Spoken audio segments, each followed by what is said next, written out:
السلام عليكم ورحمة الله وبركاته. الحمد لله الذي كفى والصلاة والسلام على رسوله المصطفى أما بعد.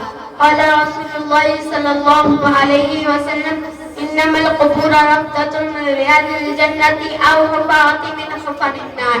جناب صد مہمان خصوصی استاد اکرام و عزیز ساتھیوں، آج اس قرآن محفل میں میرا موضوع فن ہے قبر کی منزل. محترم حضرات، ابھی میں نے خطبے میں ایک حدیث پاک پڑھی ہے. اب جنت کے باغوں میں سے ایک باغ ہے یا دوزخ کے گھروں میں سے ایک گھر ہے.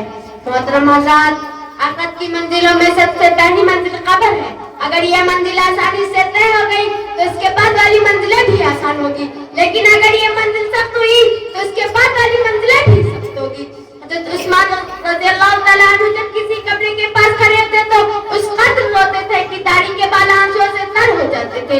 لوگوں نے ان سے کہا کہ آپ کے سامنے جنت اور دوزخ کا ذکر ہوتا ہے، جنت کے ثواب اور جہنم کے عذاب کا تذکرہ ہوتا ہے، مگر آپ اس پر اس قدر نہیں روتے جتنا قبر کو دیکھ کر روتے ہیں. حضرت عثمان رضی اللہ تعالیٰ عنہ فرماتے ہیں کہ قبر آخرت کی منزلوں میں سے سب سے پہلی منزل ہے. اگر اس سے نجات مل گئی تو اس کے بعد والی منزلیں بھی آسان ہوگی، لیکن اگر اس سے نجات نہیں ملی تو اس کے بعد والا مرحلہ اسے کئی زیادہ سخت ہوگا. پھر حضرت عثمان رضی اللہ تعالیٰ عنہ فرماتے ہیں کہ رسول اللہ صلی اللہ علیہ وسلم فرماتے ہیں کہ میں نے قبر سے زیادہ خوفناک کوئی منظر نہیں دیکھا. محترم حضرات، کوئی دن ایسا نہیں گزرتا کہ جب کبھی یہ نہ کہتی ہو کہ میں بیگانگی کا گھر ہوں، میں تنہائی کا گھر ہوں، میں مٹی کا گھر ہوں، کیڑے مکوڑے کا گھر ہوں. جب بندہ مومن دفن کیا جاتا ہے تو اب اسے کہتی ہے کہ تیرا آنا مبارک ہو. میری پشت پر جو لوگ چلتے تھے ان میں تو مجھے میرے نزدیک سب سے زیادہ محبوب تھا.